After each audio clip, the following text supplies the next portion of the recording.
Hi guys, welcome to another episode of Scotsman in Japan. I hope you're all happy and healthy. Now, I've been in Japan for about, 9 or 10 months now, and I've been all around Tokyo, but one place I've not been, and that's Kamakura, which is crazy because it's pretty much on my doorstep. It's only a stone throw away. So, let's not waste any more time, let's go! Doors that way.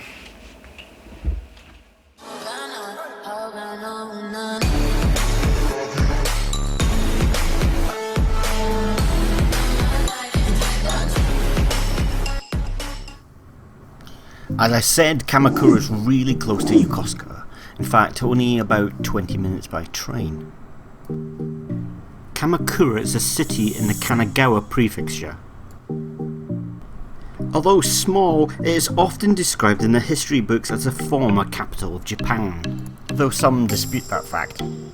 It's a beautiful city with a rich history, full of temples and shrines. If you're ever around the Tokyo area, it's well worth a visit.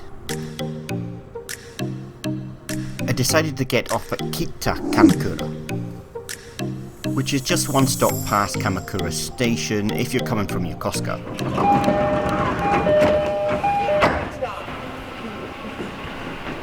It's a lovely little place, and you really get the feeling that you're in the countryside. When we got out of the station, we were greeted by two people giving out maps to Tsuruki Kazuri, which means hanging decorations. It was a festival event where shops, cafes and restaurants hang these beautiful decorations out the front, and you can go along and record them and take pictures of them. I think each have a different kind of meaning. But we weren't here for that, we're here to see temples and shrines. Our first stop was Tokuji Temple, which is about a 5-minute walk from the station.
Tokuji, or Divorce Temple as some call it, was founded in 1285.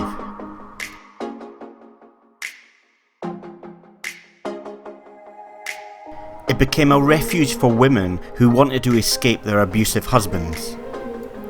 They would come here to become monks, gaining sanctuary and protection. It's estimated over 2,000 women sought refuge here.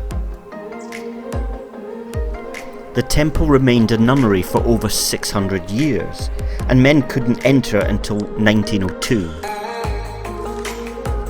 The temple lost its right to shelter women in 1873, when a new law was approved and the Court of Justice started handling divorce cases. Now it's a beautiful place that can be enjoyed by everyone.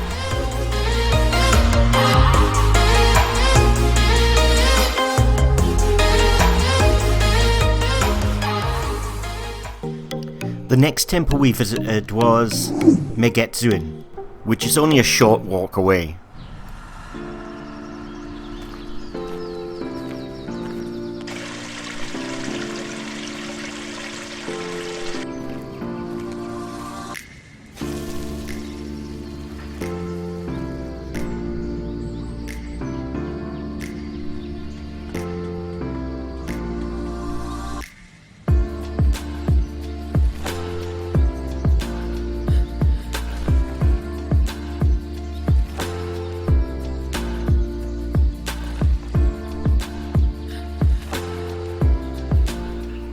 Now they say the best time to come here to this temple is around about June time, the rainy season, because that's when the hydrangeas are in full bloom. But you can go anytime to these temples. Each season's got something new and exciting to see. I came to see the Satori no Mado, the window of enlightenment, or as many call it, the living picture.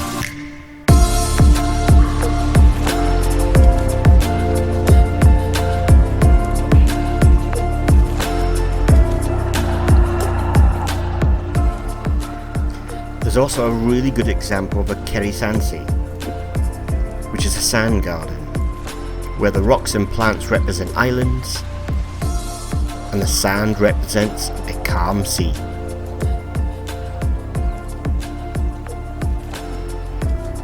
The temple's just a great place to come and relax.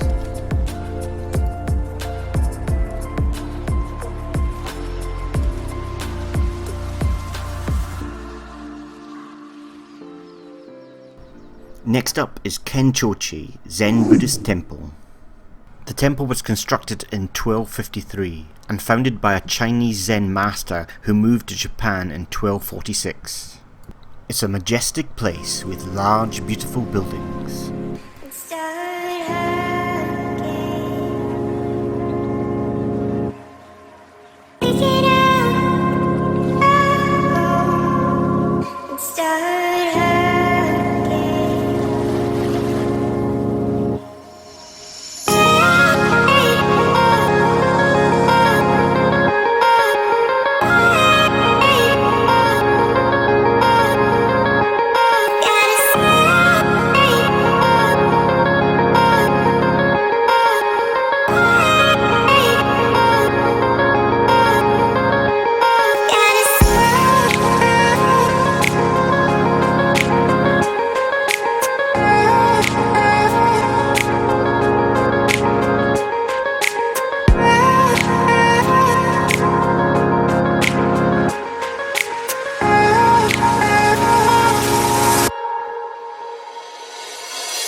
At the top there's a Shinto shrine that overlooks the temple. The views from up here are amazing. And if you're lucky, you might get to hear the monks praying.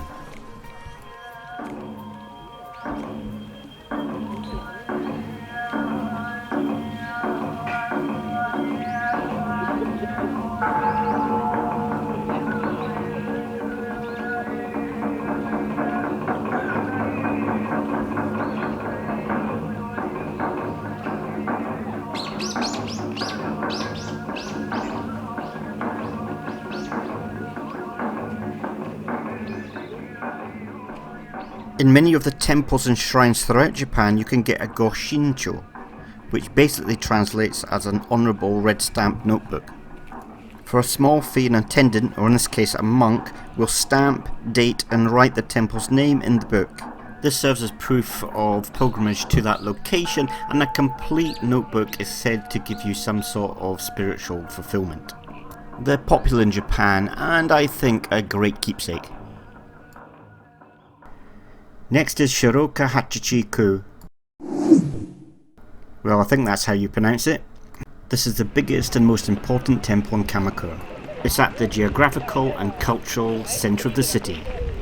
It's the home of a Hachiman shrine and the Buddhist temple. A 1,000-year-old Genko tree stood to the left-hand side of the great stairs, but unfortunately was uprooted by a storm in 2010. It's a large complex in the heart of the city, with many festivals and events taking place in its grounds.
The last place we visited was the Great Buddha.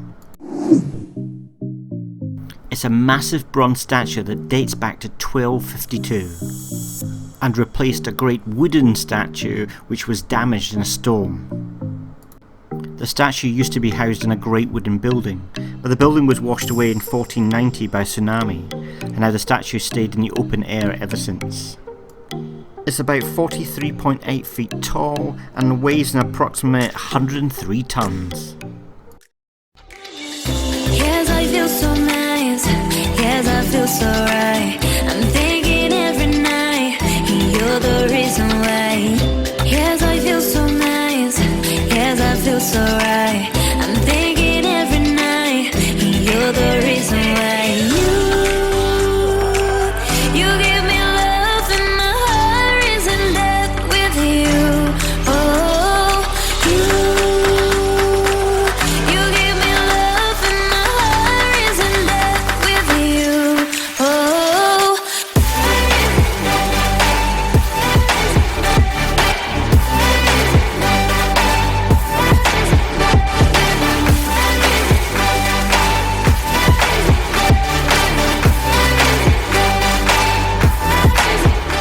The Buddha is hollow, and for a small fee you can venture inside and have a look at the graffiti that has been left there for hundreds of years. Yes, I feel so nice. Yes, I feel so right. I'm thinking every night, you're the reason why. Yes, I feel so nice. Yes, I feel so right. I'm thinking every night, you're the reason why. You give me love and my heart is in love with you. Oh, you give me love and my heart is in love with you. Oh.